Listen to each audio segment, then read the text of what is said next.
Pour ce culte, nous l'avons intitulé « L'impact de la crainte de Dieu dans la vie d'un jeune ». On nous parle souvent de la crainte de Dieu. Craignez Dieu. Il faut marcher dans la crainte de Dieu. Il faut vivre dans la crainte de Dieu. Mais au fait, la crainte de Dieu, c'est quoi? Pourquoi devons-nous, dans notre jeunesse, marcher dans la crainte de Dieu? Quels sont les avantages à long et à court terme qui est attaché à la crainte de Dieu dans ta vie? Bien-aimé, par rapport à ces 3 orateurs que Dieu a oint spécialement ce midi pour nous parler de sa part, Dieu te parlera de l'importance de la crainte de Dieu dans la destinée. Ce sont des ouvriers de l'église La Compassion qui vont intervenir ce matin. Je vais peut-être les présenter pour le nouveau qui ne les connaissent pas. Parmi les 3 intervenants qui auront chacun 20 minutes d'intervention par rapport à ce thème, le premier orateur que je vais vous présenter, lui, c'est le pasteur Alain qui va s'élever et nous allons l'accueillir avec des acclamations. Et le deuxième orateur, c'est l'évangéliste Hervé Longo qui va s'élever aussi et nous allons l'accueillir avec des acclamations. Et le troisième homme de Dieu que Dieu a oint aussi et qui va nous parler de la part de Dieu, lui, c'est le frère Fiston Kabongo. Il va s'élever et nous allons l'accueillir avec nos mains et nos acclamations. Amen. J'aime toujours le dire, derrière un champion, il y a un champion. Si tu es un pasteur, tu es un champion. Tout autour de toi, tu dois aussi avoir des champions. Je proclame et déclare, le seul fait que tu es dans cette église, je proclame que tu seras champion de toute catégorie et tu auras le médaille d'or de toute catégorie parce que tu es dans l'environnement. L'onction qui est là, c'est l'onction de champion. Je refuse qu'un des fils ou filles de la compassion puisse échouer. Nous irons dans nos mariages, nous serons champions. Nous irons au travail, nous serons champions. Nous irons à l'école, nous serons champions. Parce que l'onction qui est ici, c'est l'onction de champion. Cette onction est hostile aux échecs. Voilà pourquoi nous voulons accueillir notre premier orateur, Louis, c'est le pasteur Alain Bia. Pendant qu'il sera en train de venir, nous allons donner une main d'acclamation à Dieu pendant que nous allons le recevoir pour prendre la parole en ce lieu. Merci. Vous pouvez vous asseoir.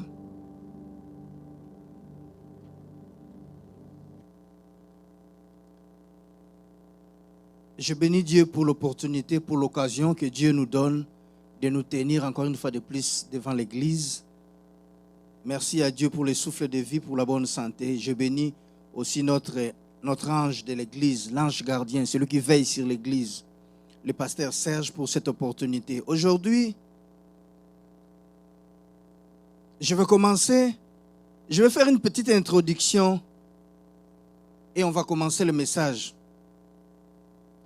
Le thème que Dieu a permis que nous puissions développer aujourd'hui se nomme comme ceci: l'impact de la crainte de Dieu dans la vie des jeunes, ou dans la vie du jeune, ou dans la vie d'un jeune.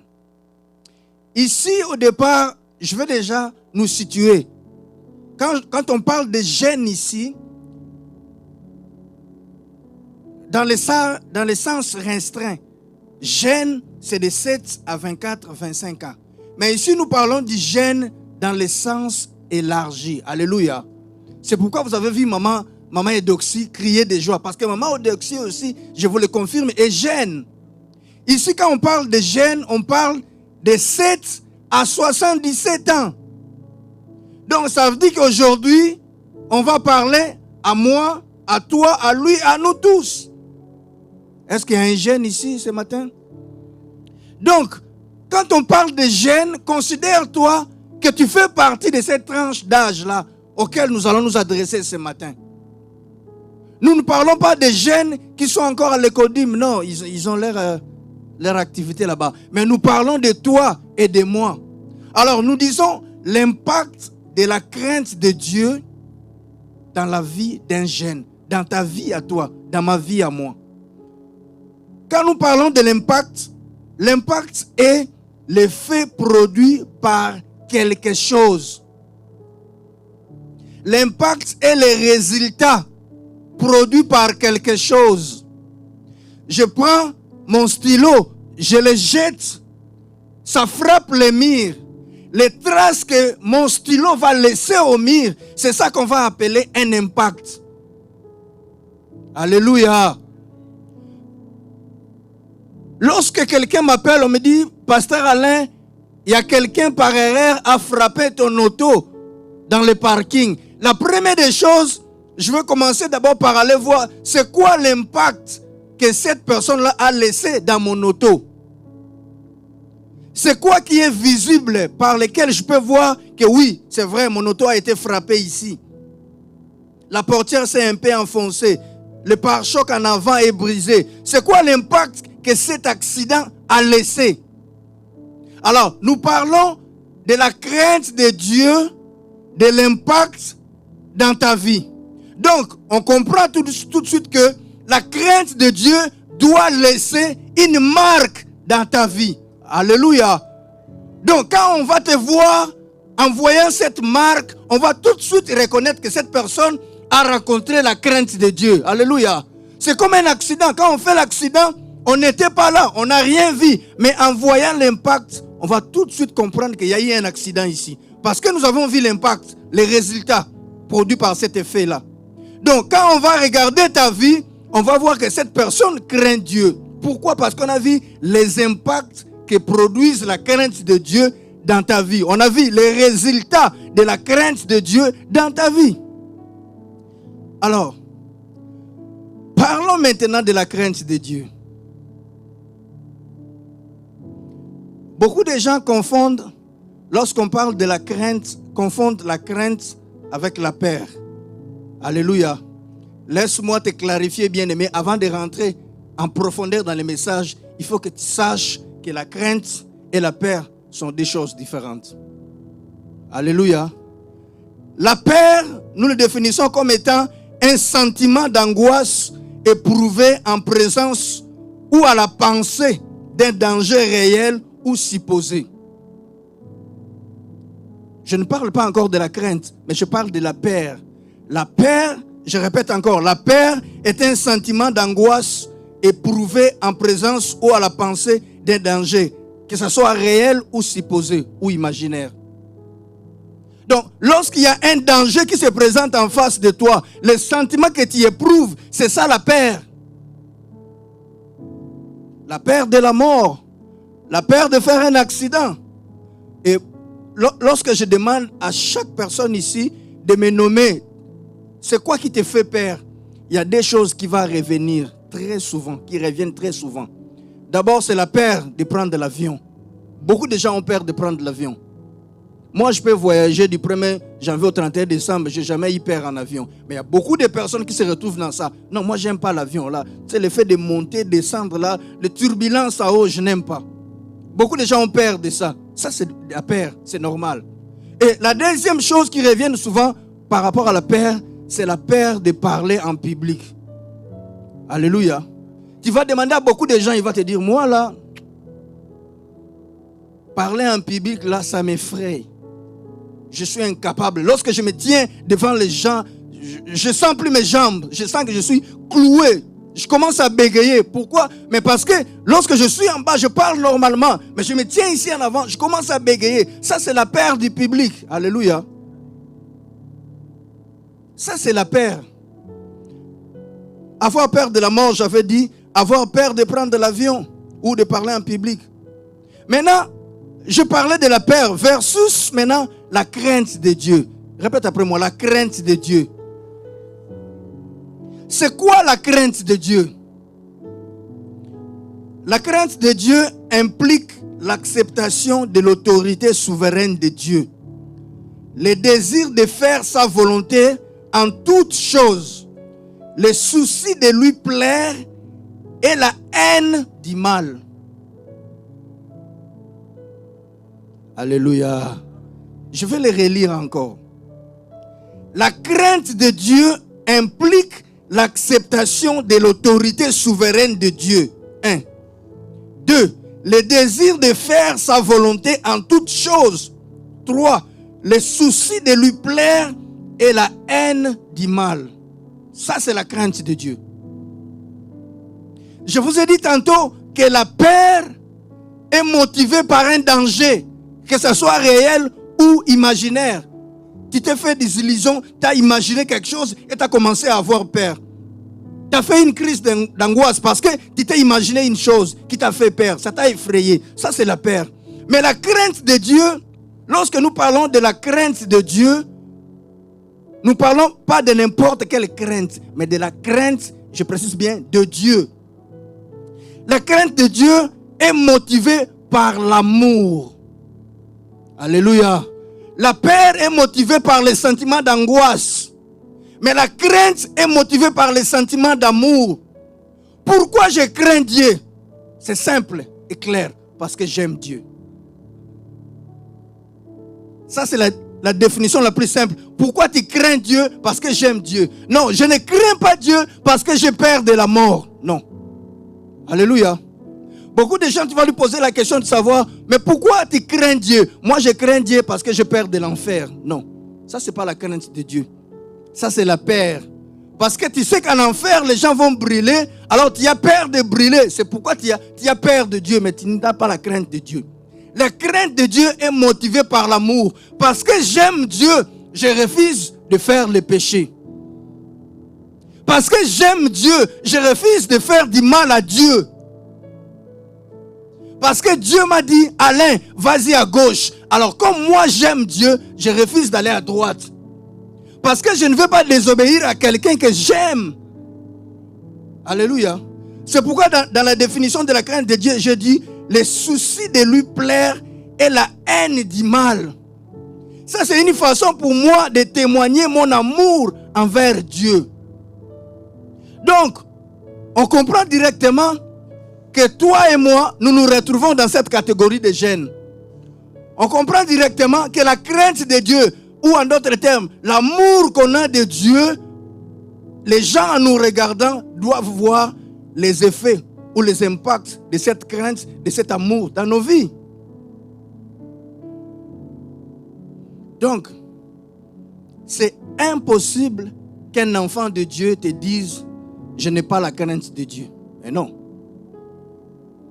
Parce que si je demande ici qui aime Dieu, tout le monde va élever sa main. Tout le monde va dire, moi j'aime Dieu. Alors, tu dois avoir la crainte de Dieu.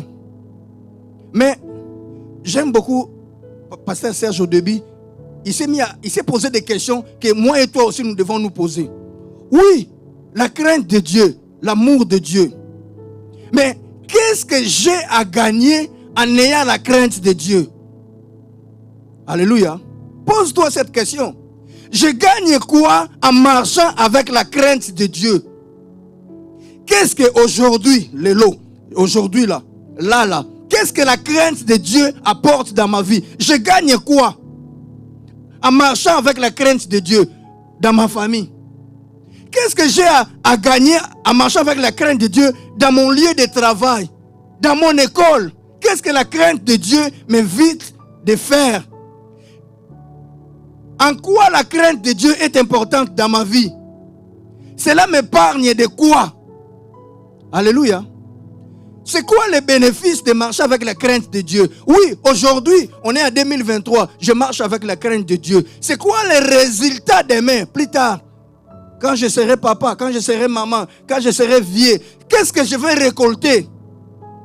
Parce que nous avons dit ici que l'impact de la crainte de Dieu. C'est quoi les effets, les impacts que la crainte de Dieu va laisser dans ma vie aujourd'hui et demain?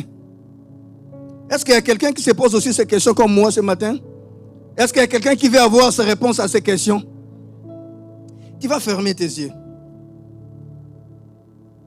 Parle à Dieu.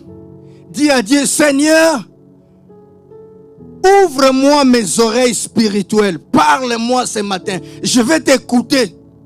Je vais comprendre, Seigneur, qu'est-ce que tu as prévu pour moi. Sois comme un GPS. Guide-moi, Seigneur Jésus. J'ai besoin, j'ai soif de toi. Prie au nom de Jésus. Élève ta voix et prie. Oh rabababaya shandere bebe bebe. Ikonda rabaya basakura manaba. Jésus, parle-moi Jésus. Parle-moi Jésus, j'ai soif de toi. Seigneur, j'ai soif de toi. Je veux comprendre, Seigneur. Je veux comprendre qu'est-ce que j'ai à gagner en marchant avec la crainte. Qu'est-ce que j'ai à gagner, Seigneur? C'est quoi les bénéfices qui sont liés à la crainte de Dieu, Seigneur? Parle-nous, Seigneur Jésus. Au nom de Jésus. Au nom puissant de Jésus, nous disons Amen. Alléluia. Alléluia. Alléluia. Gloire à Dieu. Que la gloire soit rendue à Dieu pour ce bon moment. Je rends tellement grâce à Dieu. Souvent, on avait l'habitude de regarder les cultes de la compassion divine quand on était au pays. Mais par sa grâce, aujourd'hui, qu'il a permis qu'on soit devant vous. Alléluia. Est-ce que pour témoigner l'honneur, pour témoigner la gloire, pour témoigner sa grâce, je suis reconnaissant à Dieu de la compassion. Avant de commencer la pensée, je suis venu à l'église de la compassion en 2004. Cette église était commencée en 2003. Pendant que Papa Alain me suivait, j'étais encore trop jeune, j'avais 13 ans. Amen. Et aujourd'hui, j'ai plus que ça. Calculez de 2004 jusqu'à maintenant. Vous saviez, comme Papa Alain vient d'introduire, la crainte de l'Éternel a la possibilité de te ramener là où les gens de ce monde ne peuvent pas te ramener. Amen. Parce que lorsque la crainte, si tu marches avec la crainte de Dieu, bien aimé, Dieu n'a pas besoin que les gens viennent te localiser. Mais lui-même, Dieu, il viendra et il va te localiser. Pourquoi? Parce qu'en toi, il y a la crainte. Comme nous disons que la crainte de l'Éternel, c'est haïr le mal. Or, c'est lui qui a la crainte de Dieu en lui. On ne peut pas lui dire, non frère, ne fais pas ça. Non sœur, ne fais pas ça. Il suffit seulement qu'il puisse avoir la crainte à lui. Lui-même, la crainte de l'Éternel va commencer à lui interdire des choses, ce qu'il peut faire et ce qu'il ne peut pas faire. C'est difficile aujourd'hui, il y a des enfants de Dieu, ils viennent à l'église. Mais il est à l'église, il est aussi dehors. Les mêmes frères, les mêmes sœurs que nous voyons à l'église, c'est les mêmes frères et les mêmes sœurs que nous voyons dehors. Alléluia. Alléluia. Vous saviez, l'église, c'est quoi? L'église, ça vient du mot grec qui signifie ecclésia. Ecclésia signifie quoi en français? Ecclésia est divisé en deux. Eka qui signifie or. Ecclésia appelé.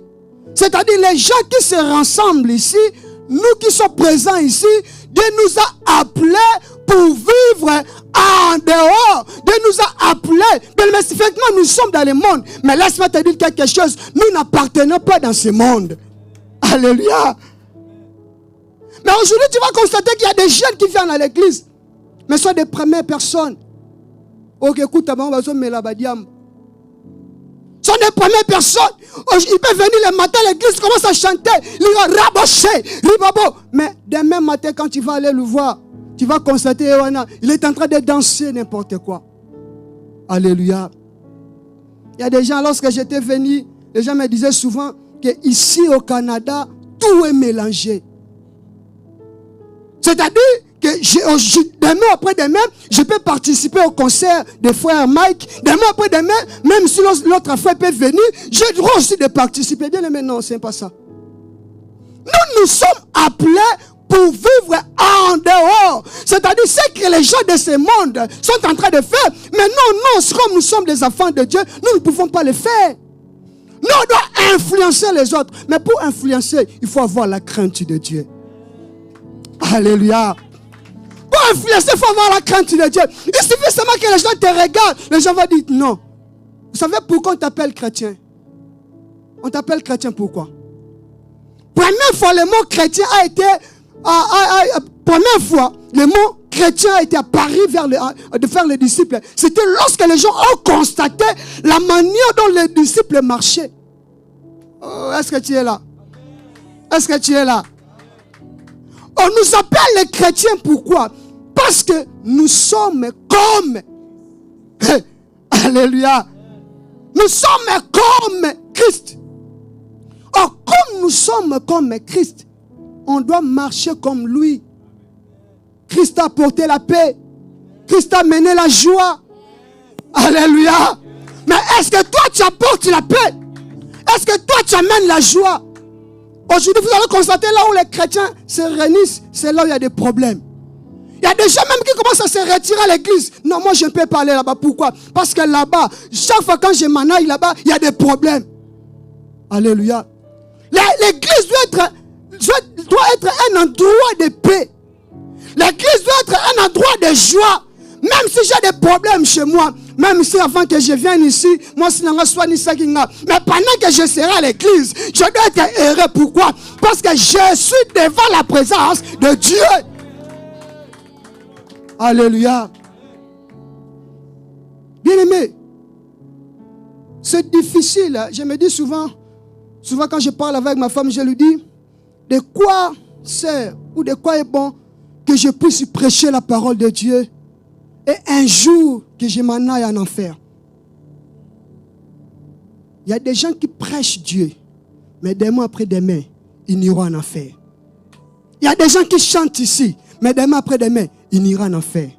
Il y a des gens qui dansent, mais demain après demain, ils n'iront en enfer. Pourquoi? Parce qu'en lui où on est, il n'y a pas la crainte de l'Éternel. Oh, la Bible déclare la crainte de Dieu, c'est haïr le mal. C'est haïr le mal. Je dois faire sa volonté. Paul dit que le bien que je vais faire, ce n'est pas ce que je fais. Mais le mal que je n'aime pas faire, c'est ce que je fais. Alléluia. Alléluia. Que la gloire soit rendue à Dieu. Nous allons lire dans le livre de Josué 1. Josué chapitre 1, verset 6 jusqu'au 8e verset. Josué 1. Est-ce que nous sommes là? Josué 1. Nous lisons au nom puissant de Jésus. Fortifie-toi et prends courage, car c'est toi qui mettras ce peuple en possession du pays que je jurerai à leur père de leur donner. Fortifie-toi seulement et aie bon courage en agissant fidèlement selon toute la loi que Moïse, mon serviteur, t'a prescrite. Écoutez bien, la Bible dit, fortifie-toi seulement et aie bon courage en agissant fidèlement selon toute la loi que Moïse, mon serviteur, t'avait prescrite.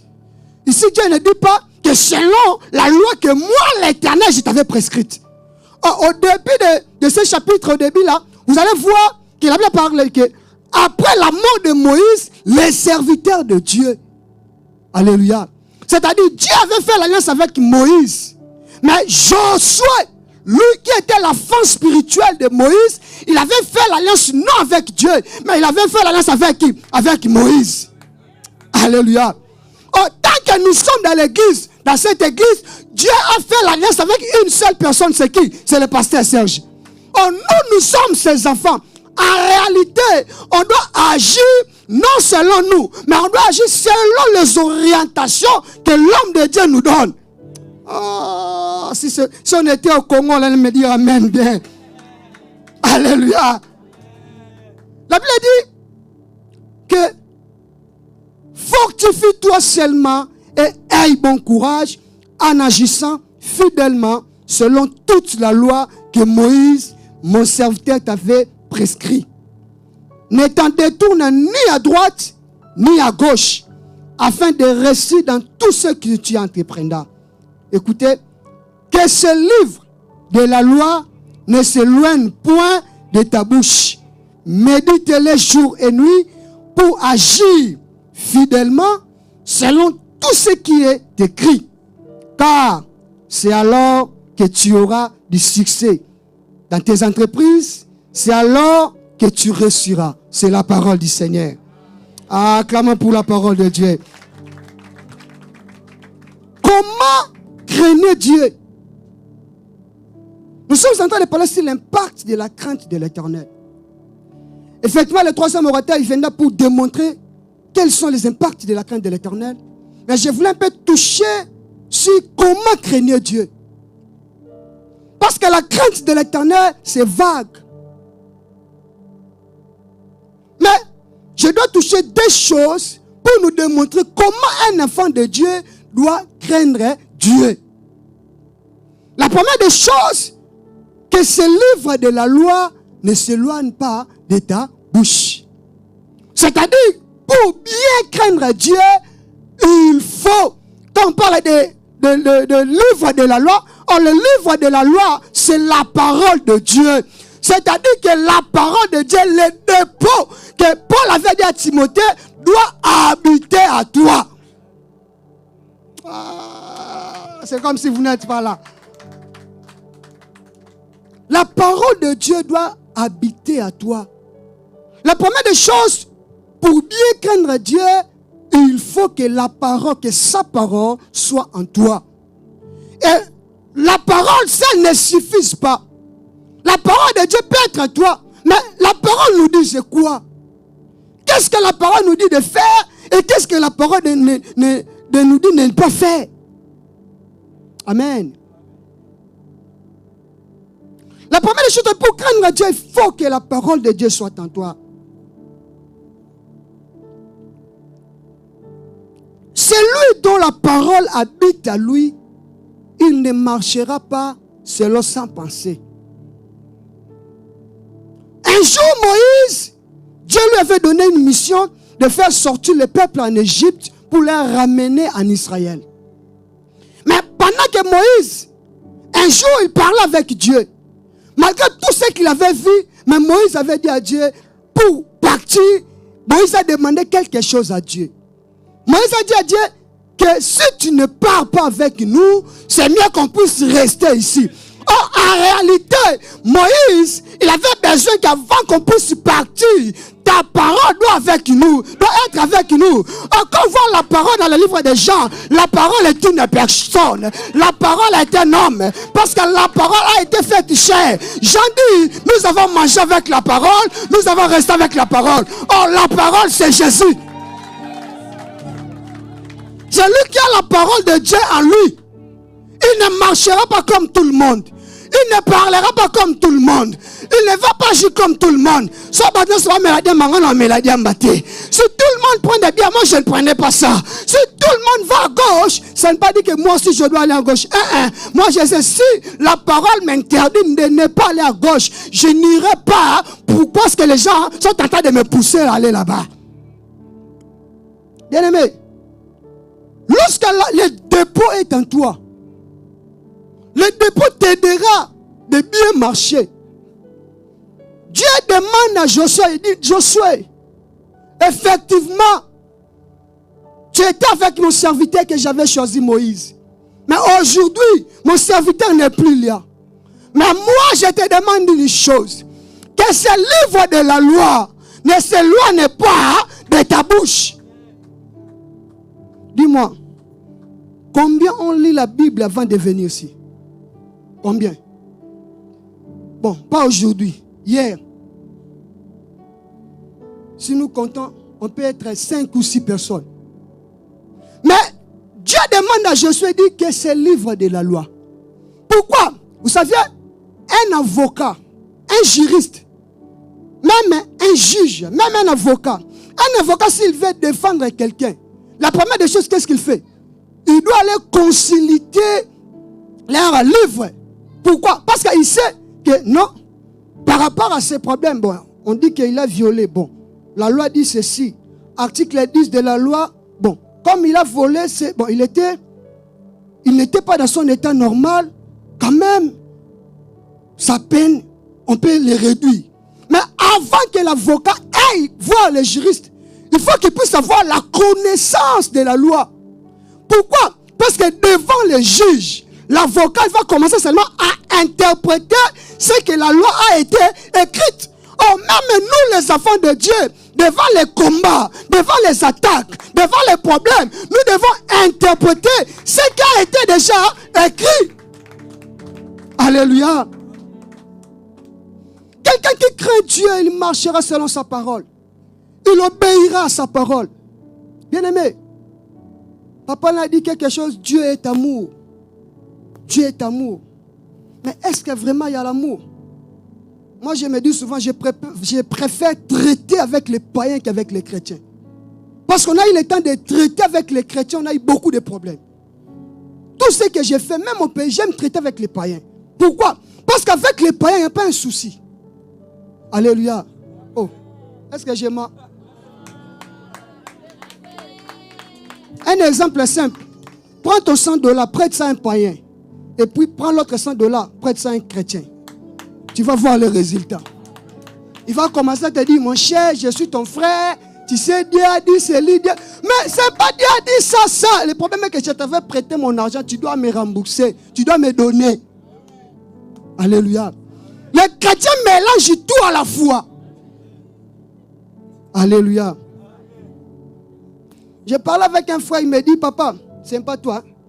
Il dit, papa, moi j'ai l'habitude, des fois là, il joue au piano, mais d'autres fois, il vient à l'église, mais il joue aussi dehors. Quand je lui demande, mes frères, mais toi tu viens à l'église, tu es pianiste à l'église, mais tu pars aussi dehors, il me dit, papa, là-bas on me paye. Ici on ne me paye pas. Alléluia. Même si je joue, mais je ne danse pas. Mais c'est faux. Comment quelqu'un peut jouer sans pourtant danser? Alléluia.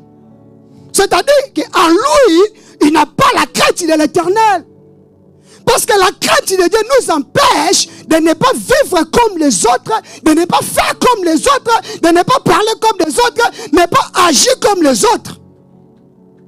Or, celui qui a la parole de Dieu en lui, il comprendra beaucoup de choses. On a passé de temps. Et la deuxième des choses, comment craindre Dieu? Il faut avoir la vie de prière. Parce que la prière nous permet de rester tout le temps devant sa présence.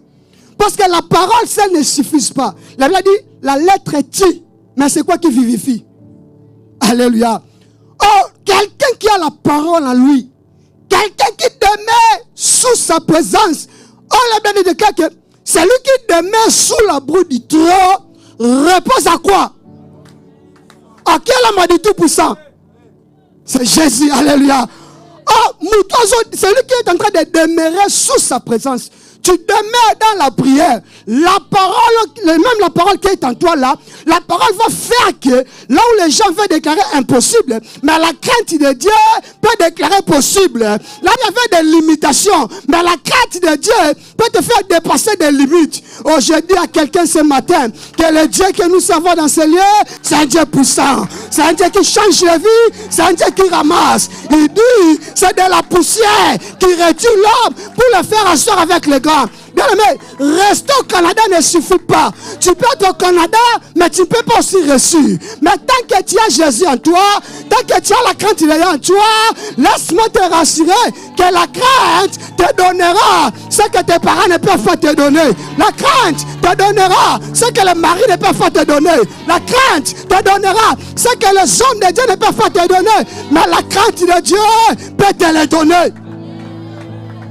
Sépare-toi avec des mauvaises personnes.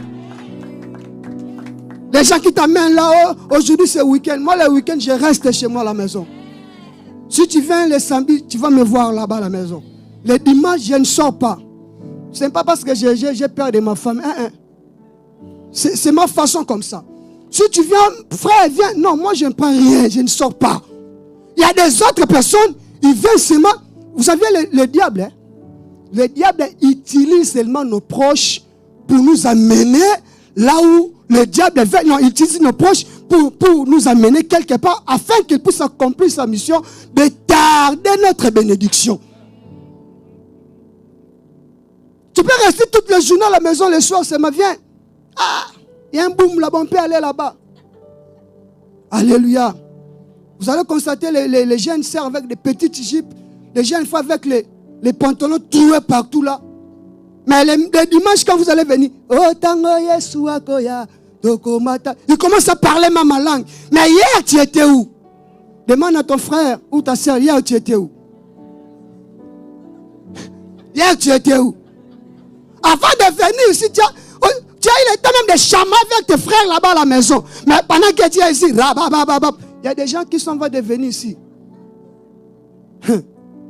Dieu seul sait. Alléluia. Alléluia. Que la gloire soit rendue à Dieu. Fermons un peu nos yeux. J'aime ce Dieu parce qu'il est tellement merveilleux. Maroboshe kambanaraboshe yababa. Riboshe kandaraboboshe yababa. Robosaka indereboshe yababa.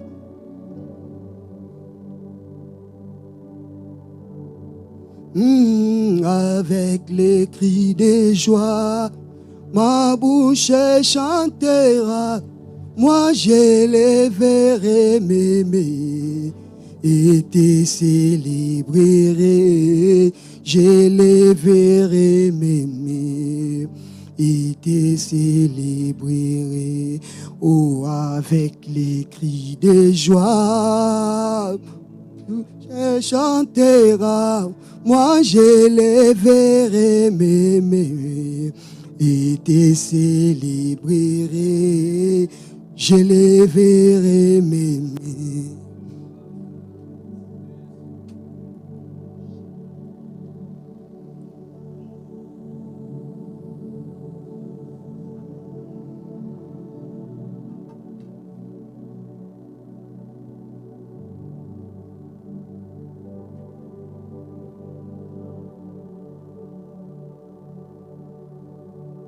Amen. Que Dieu nous bénisse. J'ai dit que Dieu nous bénisse.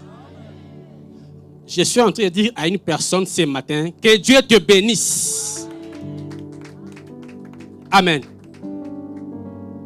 J'ai dit un grand merci à papa pour cette opportunité d'être devant vous et de parler de la parole de Dieu. Moi, c'est le frère Fiston Kabongo, ouvrier à l'église La Compassion Divine. Après des éminents hommes de Dieu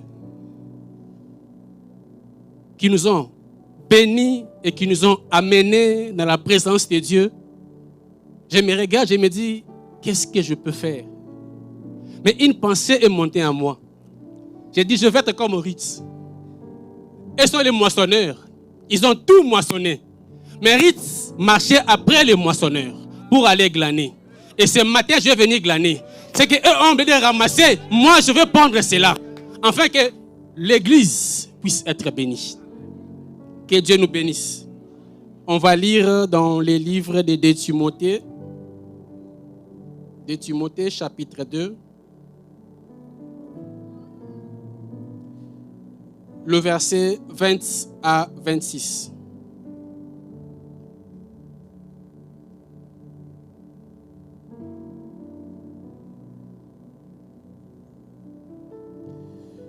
Je lis la parole de Dieu. Dans une grande maison, il n'y a pas seulement des vases d'or et d'argent, mais il y a aussi des bois, des terres. Les uns sont des vases d'honneur et les autres sont des vases d'usage vil. Si donc quelqu'un se conserve pur en s'abstenant de ces choses, il sera un vase d'honneur, sanctifié, utile à son maître, propre à toute bonne œuvre. 22. Fuis la passion de la jeunesse et recherche la justice, la foi, la charité, la paix avec ceux qui invoquent le Seigneur d'un cœur pur. 23. Repousse les discussions folles et inutiles, sachant qu'ils font naître des querelles. Or, il ne faut pas qu'un serviteur du Seigneur ait des querelles. Il doit, au contraire, avoir de la connaissance, pour tout, être propre, enseigné, doué de patience. Il doit redresser avec douceur les adversaires, dans l'espérance que Dieu lui donnera la repentance pour arriver à la connaissance de la vérité. 26. Et que, revêtus de leur bon sens, ils se dégageront des pièges du diable qui s'est emparé d'eux pour les soumettre à sa volonté. Amen. Nous avons un grand thème ce matin qui est l'impact de la crainte de Dieu dans la vie des jeunes. Le pasteur Alain nous a bénis ce matin, nous a parlé sur l'impact. Il dit l'impact, c'est le résultat qui produit quelque chose. Et la crainte, il a donné la différence entre la crainte et la peur.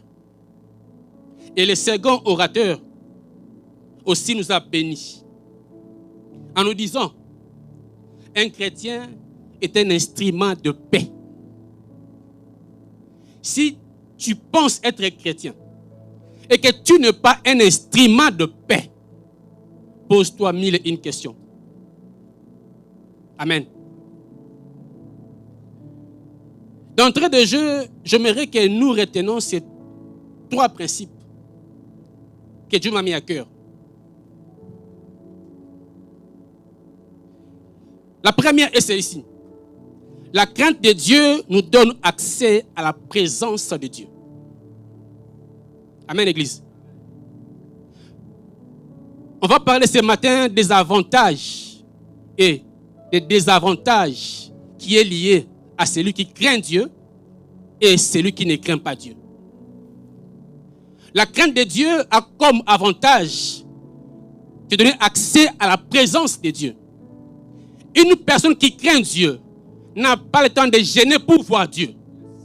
Une personne qui craint Dieu, même quand il ne prie pas, Dieu vient vers lui. Adam, dans le jardin d'Éden, Adam n'a jamais prié Dieu. Mais Dieu venait vers Adam. Dieu venait chercher Adam parce qu'Adam était dans la crainte de Dieu avant qu'Adam chute. La crainte de Dieu te ouvre les portes de la présence de Dieu. Peu importe, dans la voiture, dans la douche, quand tu crains Dieu, Dieu vient vers toi avant que tu l'invites. La crainte de Dieu fait appel à Dieu vers toi. La personne qui craint Dieu, ça c'est Dieu qui vient vers lui. Même quand il ne prie pas, Dieu vient vers lui. On voit les disciples dans la chambre haute, enfermés, tous espéraient en Dieu, tous craignaient en Dieu. On dit, tout à coup, il y eut un vent. Et chacun d'eux avait une langue de feu. Là où la crainte de Dieu règne, chacun doit avoir la langue de feu.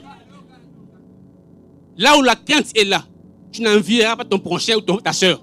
Parce que chacun aura selon la mesure que Dieu a prévue pour lui. Ne cherche pas à envier ton frère. Cherche au moins à avoir la crainte de Dieu. Car la crainte de Dieu invitera Dieu vers toi. Amen. Deuxième principe. La crainte de Dieu te ouvre la porte à l'intimité de Dieu. La personne qui craint Dieu c'est facile à l'intimité de Dieu. Dieu viendra vers toi, te parler même de ces desseins qu'il a prévus pour le monde. Dieu veut te révéler les choses qu'il compte faire pour les autres. Parce que tu as la crainte de Dieu. On voit Abraham. Qui était Abraham? Une personne qui craignait Dieu. Mais quand Dieu vient vers lui, Dieu partait vers Sodome. Mais il dit, est-ce qu'Acheresh Abraham sait que Dieu prévit à Sodome? Quand tu as la crainte de Dieu, tu deviens ami de Dieu. Les secrets de Dieu sont révélés en toi.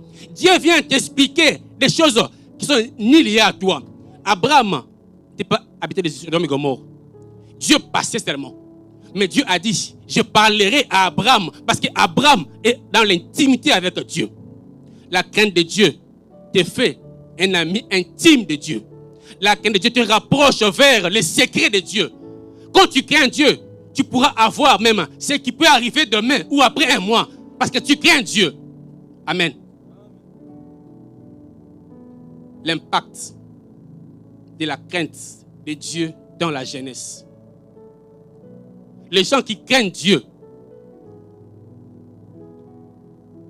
ont l'accès facile à la présence de Dieu, ont l'accès facile à l'intimité de Dieu. Et le troisième est celui-ci. Ceux qui craignent Dieu ont l'accès aussi facile à la communion avec Dieu. Là, j'aimerais soulever une différence que beaucoup ici ignorent.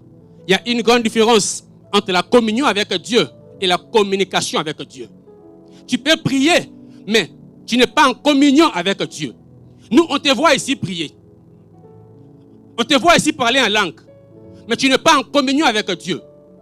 On a vu ça avec Adam dans le jardin, après la chute. Dieu vient vers Adam. Adam, où es-tu? Adam, je me cache. Pourquoi je suis nu? Dieu parle avec Adam, mais Adam avait brisé la communion. Tu peux prier avec Dieu, parler avec Dieu, mais sans communion avec Dieu. Ce qui fait la force de l'église, c'est la communion avec Dieu.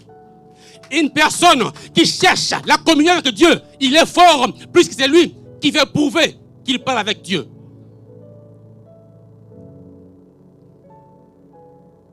Papa Hervé a dit, il y a des gens ici, ils viennent ici parler en langue. Mais hier samedi, dans un milieu barbecue, parc, avec des mini-jeeps, des pantalons troués. Mais on le voit ici, il parle à Dieu, mais il n'est pas en communion avec Dieu. Moi, je les appelle des frères Saül et des sœurs Saül. Saül, Samuel priait pour Saül. Samuel croyait que Saül était encore ami de Dieu. Mais Dieu dit à Samuel, Samuel, arrête. Pourquoi? Je l'ai déjà rejeté. Saül avait brisé la communion avec Dieu. Saül était loin de Dieu. Il y a beaucoup de frères et sœurs qui sont Saül ici. On les voit chanter. On peut prier pour eux. Mais ils sont loin de Dieu. Ils veulent montrer qu'ils sont avec Dieu. Et regardez Saül. Il dit à Samuel. Samuel vient dire à Saül ce que Dieu a dit. Mais écoutez la réponse de Saül. Il dit, Samuel, honore-moi seulement devant le peuple. C'est-à-dire, Saül tenait à sa présence devant les gens. Mais sa raison avec Dieu était gratuite. Au lieu de prendre conscience, j'ai brisé ma communion avec Dieu pour réparer cela. Mais Saül dit à Samuel, honore-moi seulement devant le peuple. Je m'en fous de Dieu. Moi, ce qui est important, que les gens ici m'acclament. Moi, ce qui est important, qu'eux ici me voient comme un bon chanteur, un bon modérateur. C'est ça le plus important pour moi. Ok, Samuel vient dire à Saül, c'est que Dieu l'a montré.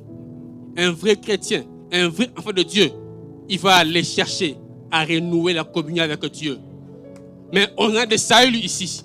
Il fait le mal, mais il dit, non, moi ici c'est moi. Ils doivent me voir. Il veut s'imposer ici. Il a fait un petit trône ici. Amen, Église. Tu es un frère Saül. On connaît tous la fin de Saül. On peut te voir ici, nous montrer, nous prouver. Mais tant que tu n'as pas encore pris le courage d'aller vers Dieu et de restaurer la communion avec Dieu, tu resteras Saül. C'est comme l'effet des ventilateurs. Excusez.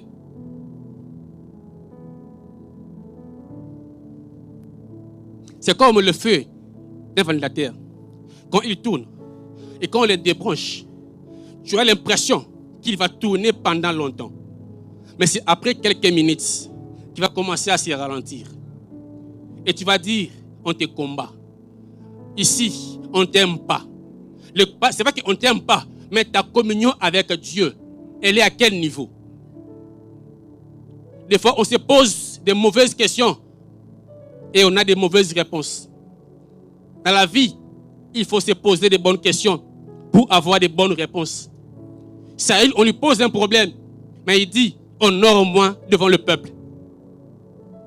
Il n'a pas compris le problème et a trouvé une nouvelle solution. Mais quand tu comprends le problème, tu trouves une bonne solution.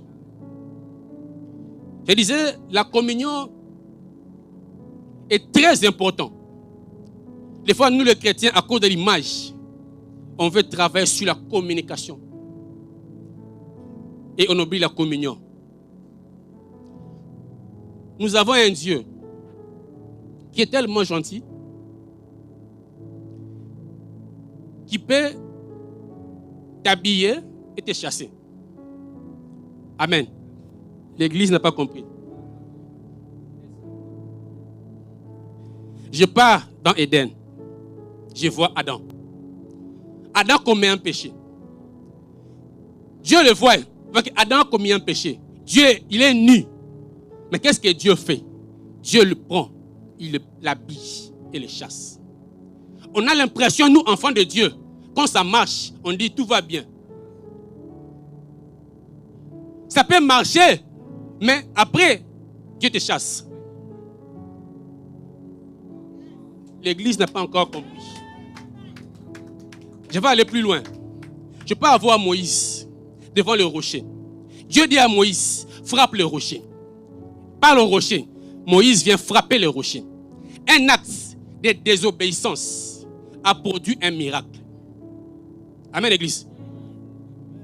Nous, jeunes chrétiens aujourd'hui, quand nous pensons qu'on fait la chose et ça réussit, et on dit ça marche, on oblige, Dieu peut laisser quelque chose marche bien. Après une désobéissance, l'eau est sortie du rocher par un acte dont Moïse a désobéi à la parole de Dieu. Mais ce que j'aime, après la suite, le peuple a bu l'eau, mais Moïse n'est pas entré. Toi qui penses, ce que tu fais, ça marche. Et tu veux dire avec toi, laisse-moi dire ce matin ici, tu peux voir marcher, mais tu ne peux pas entrer. Les gens vont jouir de ce que tu as fait là. On va dire, on y était. C'était bon. Mais après, toi, tu n'es pas entré. Le peuple a bu l'eau. Pendant qu'il faisait l'eau, Moïse avait la sanction devant Dieu. Moïse n'est pas entré. La chose peut avoir l'impression de marcher, de réussir. Détrompe-toi.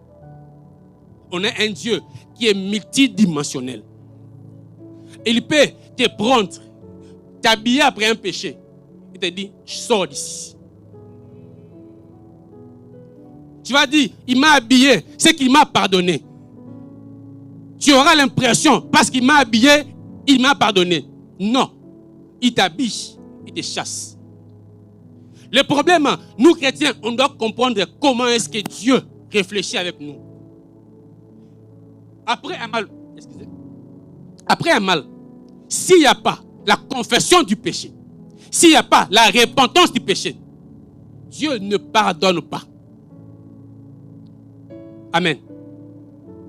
Moïse a frappé le rocher, l'eau est sortie. Par l'acte de désobéissance, les gens ont bu l'eau. On a vu un miracle. Au travers d'un péché, toi, jeune serviteur, tu chantes, tu modères, tu prêches. Hier samedi, tu as été dans un endroit où tu connais même, tu as bu la bière, tu as fumé, tu viens ici chanter, jouer ici. On dit, il joue bien, ça marche bien. Attention avec Dieu. Tu pourras jouer avec nous ici, mais tu ne pourras pas entrer dans les repos de Dieu. À quoi servirait un homme de tout gagner et de perdre le royaume des cieux? Nous sommes dans ce monde ici. Il faut avoir la pensée que nous sommes pèlerins. Tout va passer. Amen, Église. Je rentre dans le message. Nous avons lu dans 2 Timothée. On nous a parlé dans une maison, il y a des vases, de l'or, de l'argent, de terre et de bois. Il y a 4 catégories de vases. Mais on a donné 2 principes. Le vase qui se garderont purs seront d'usage noble. Et ceux qui seront pas purs seront d'usage vil. Ce matin, je suis devant des chrétiens, des enfants de Dieu. Nous sommes comme des vases dans la maison de Dieu. Déjà, être enfant de Dieu, nous sommes déjà enfants de Dieu. C'est la première partie. Et après, c'est comment est-ce que tu te considères dans la maison de Dieu. Tout dépend de comment est-ce que tu gères ta vie personnelle avec Dieu. Es-tu pur ou impur? Parce que c'est lui qui sera pur, sera d'usage noble. Dans une maison, nous sommes là, enfants de Dieu, ce matin. Qu'est-ce que tu as comme l'image de ta vie? Parce que là, les humains pensent que le vase d'honneur est plus important que celui de bois. Mais selon la pensée de l'Écriture, on n'a pas fait mention de l'or ou de l'argent ou du bois ou de la terre. On a dit seulement ceux qui seront purs et ceux qui seront impurs. Enfant de Dieu, tu l'es déjà. Tout dépend de comment est-ce que tu définis ta vie. Tout dépend de comment est-ce que tu vois ta vie. L'usage que tu auras dans la maison de Dieu dépendra aussi de comment est-ce que tu marches dans la maison de Dieu. On a l'impression de chercher à être bon devant les hommes. Et comme je l'ai dit tantôt, l'intimité est une affaire personnelle avec Dieu. Si tu ne travailles pas ta communion avec Dieu, si tu ne prends pas conscience de qui Dieu est pour toi, tu auras du mal à rester dans la maison de Dieu.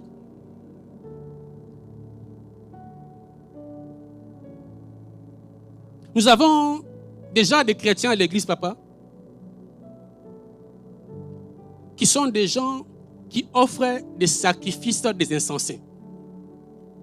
Selon ce que Ecclésiaste dit dans le livre de Ecclésiaste chapitre 5, verset 1. L'insensé, quand il vient offrir un sacrifice à Dieu, il n'est pas conscient que ce qu'il fait, il est mal. Et il aura l'intention de persévérer dans ce qui est mal. Parce qu'il n'a pas pris connaissance que ce qu'il fait est mal. Nous avons beaucoup de chrétiens aujourd'hui qui sont insensés dans la présence de Dieu. Nous venons ici chercher la face de Dieu. On vient ici prier Dieu. Mais eux, dans la présence de Dieu, ils viennent rendre des comptes à ses frères et ses sœurs. Il y a mieux que toi-même qui fais le péché hors l'église, dans les bars, hôtels. Mais toi, tu fais le péché dans la maison de Dieu. Dans la maison de Dieu. Il voit son frère. Il tourne à côté. Je le hais. Dans la maison de Dieu. Des fois, en pleine prière, il le croise comme ça, il tourne.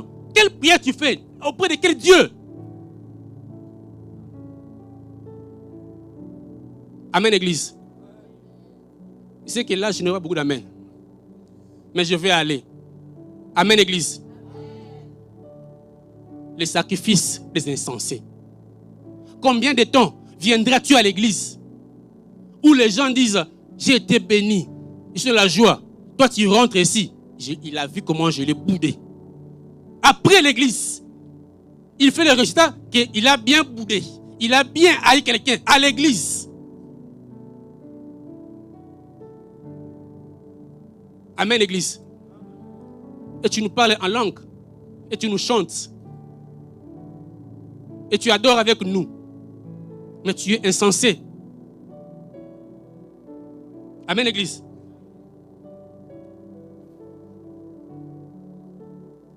Il y a beaucoup de gens qui font l'erreur, papa.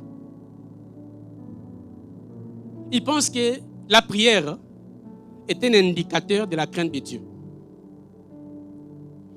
Non, quand je pars à l'église, je dois faire semblant de prier. On va voir que j'ai la crainte de Dieu. Si tu lis dans Matthieu, je crois 6 à 5, on nous dit même là, 6 à 7. On nous parle aussi là que le païen aussi prie. On dit, ne soyez pas comme les païens.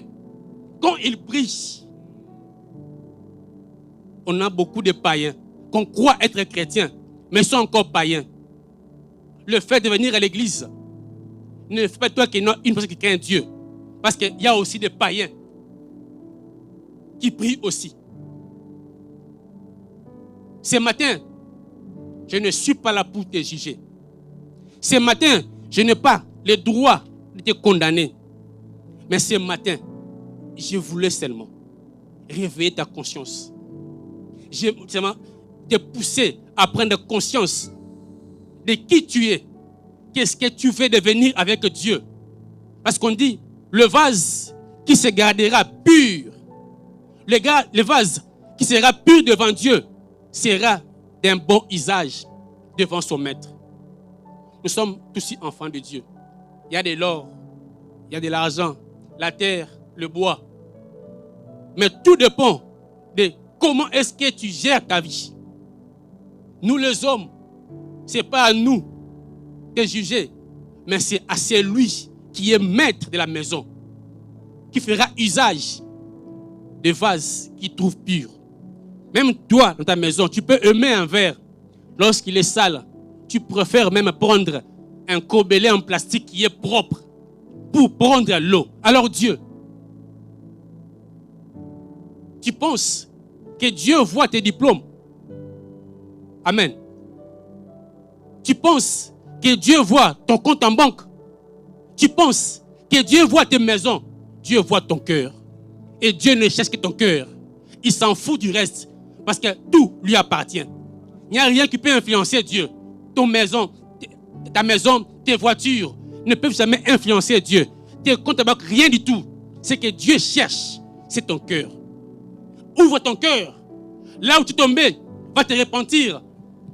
Car nous avons un Dieu qui dit, il est juste et fidèle pour te pardonner. Ce matin, je viens vers toi avec un Jésus qui est compatissant. Un Jésus qui te connaît mieux que moi. Parce qu'il vit en toi. Il connaît tes faiblesses. Ce Dieu-là, ce matin, veut seulement que tu viennes vers lui. Que tu reconnaisses tes fautes et ses péchés. Et lui va te pardonner. On va lire. Nous sommes dans. Pour terminer, on va couper par là. Dans 2 Colossiens 2, 14. C'est par là où je vais conclure la pensée de ce matin. Colossiens chapitre 2, le verset 14.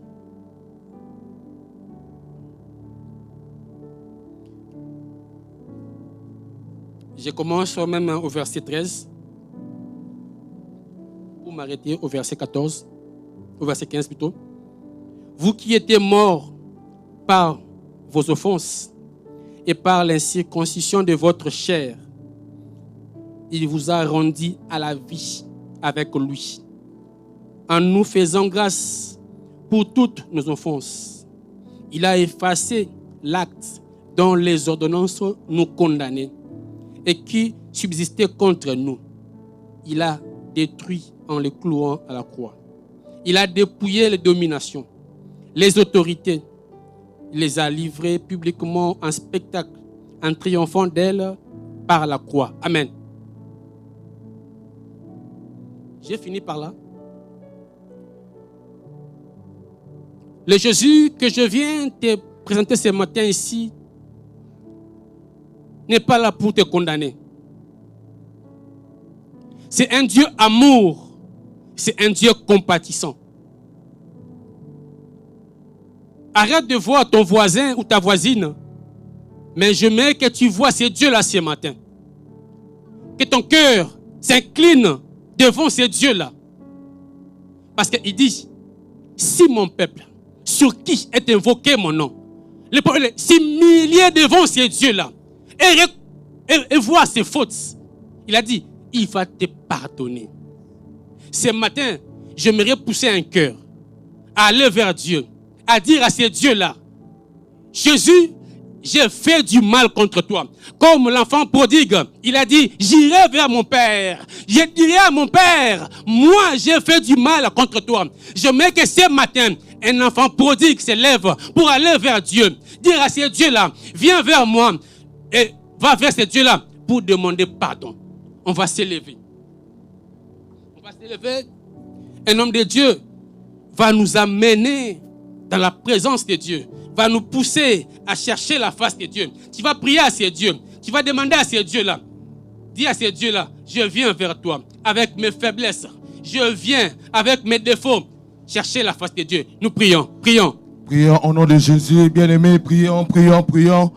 Dis à Dieu de te pardonner. Dis à Dieu que tu as commis des erreurs. C'est le temps de réparer avec Dieu.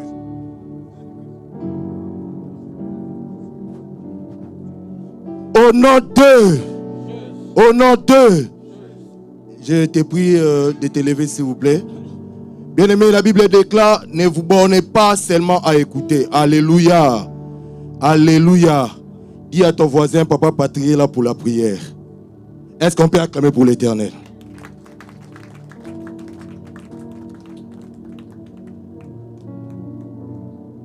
Bien-aimé, à chaque fois que les enfants d'Israël ne marchèrent pas contre l'Éternel, ne marchèrent pas dans la crainte de l'Éternel, il n'y avait plus la communion entre l'Éternel et le peuple d'Israël. Alléluia.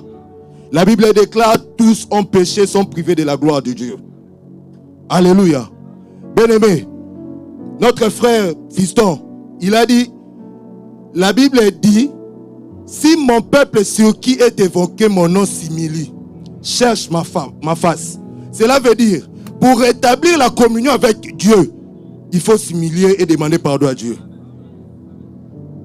C'était la seule solution qui pouvait être face à cet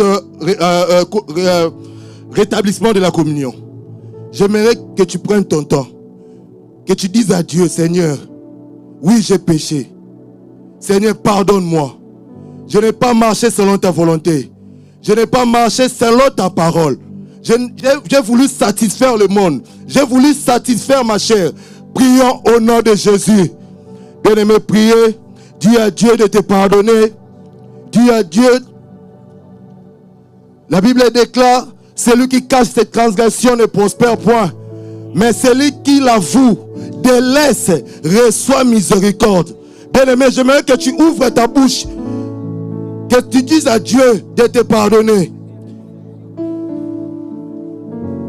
Dis à Dieu de te pardonner. Oh mon Dieu, Seigneur, pardonne-nous, Seigneur. Nous n'avons pas marché selon ta volonté, mon Dieu. Pardonne-nous, Éternel. Nous avons péché contre toi. Au nom de... Bien-aimé, donne-moi un bon Jésus. Au nom de... Au nom de... Bien-aimé, l'homme est esclave de la chose qui domine sur lui. Alléluia. Alléluia. L'homme est esclave de la chose qui domine sur lui. La Bible déclare dans le livre de Josué 6, la Bible dit, papa, Israël était très malheureux à cause des Mananites. C'est-à-dire qu'à chaque fois que les Mananites dominaient sur Israël, Israël était malheureux. Alléluia. Bien-aimé, qu'est-ce qui fait en sorte que tu sois malheureux? L'homme est esclave de la chose qui domine sur lui. Je ne sais pas qu'est-ce qui domine sur toi. Je ne sais pas, c'est peut-être l'impudicité. C'est peut-être l'alcool. C'est peut-être, je ne sais pas, le mensonge. Bien-aimé, je ne sais pas. Bien-aimé, la Bible déclare, ce n'est ni par notre force, ce n'est ni par notre puissance. On ne tombe pas dans le péché parce que tu le veux et parce qu'il y a un esprit que l'Éternel nous a laissé. J'aimerais que tu puisses dire à Dieu ce matin que l'Esprit de Dieu te fortifie, que l'Esprit de Dieu te conduit, que l'Esprit de Dieu t'accompagne pendant toute ta vie. Priez au nom de Jésus. Oh, Ramando Robo, c'était bien aimé, priez. Si tu peux parler en langue, Ramanda Rabachete, Saint-Esprit de Dieu, marche avec nous. Saint-Esprit de Dieu, marche avec moi. Saint-Esprit de Dieu, marche avec nous. Saint-Esprit de Dieu, sans toi, je ne peux rien faire. Sans toi, je ne peux rien faire. Saint-Esprit de Dieu, marche avec nous. Marche avec nous. Saint-Esprit de Dieu, Saint-Esprit de Dieu, Saint-Esprit de Dieu. Au nom de... J'étais en train de dire la chose qui domine sur toi. C'est la chose qui domine sur toi. Cette chose-là te rend malheureux ou esclave. Alléluia. Tu vas encore battre les mains pendant quelques poussières de minutes. Tu vas dire à Dieu, j'anéantis tout le pouvoir de la chair ou toutes les œuvres de la chair. Je ne sais pas. Peut-être pour moi c'est l'alcool. Mais pour toi, c'est pas l'alcool. Pour ton voisin, c'est pas l'alcool peut-être. Mais toi-même, tu connais la chose qui domine sur toi. Néantis ça au nom de Jésus. Tu bats les mains, tu es en train de battre les mains, prier, bien-aimé.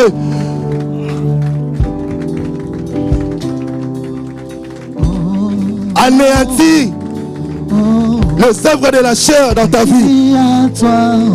Anéantis les œuvres de la chair. Ça peut être l'impudicité, le mensonge plutôt. Oh là,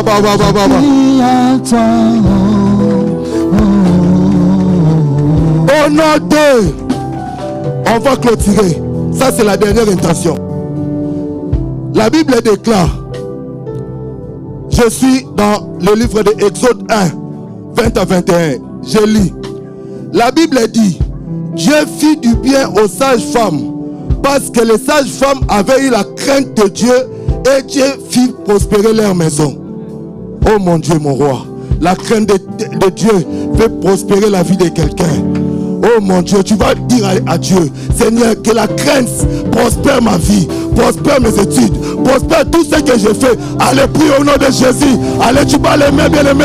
Allez, tu pries, parle, bien-aimé. La Bible est de gloire à la loi et au témoignage. Si on ne parle pas ainsi, il n'y aura pas la gloire de Dieu. Bien-aimé, dis à Dieu que la crainte de Dieu aujourd'hui change ta vie. Que la crainte de Dieu fait prospérer ta vie. Que la crainte de Dieu fait prospérer ta vie. Pas les mains, pas les mains, pas les mains, pas les mains, pas les mains, bien aimé, pas les mains, pas les mains.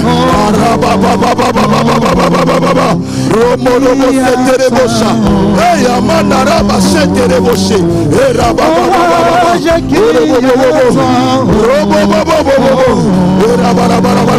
tout ce que j'ai fait, ô Éternel, que j'ai l'onction de Joseph. La Bible déclare tout ce que Joseph toucherait dans la maison de Pharaon a avancé. Bien-aimé, tu dis à Dieu, tout ce que tu toucheras à cause de ta crainte, ça avance au nom de Jésus.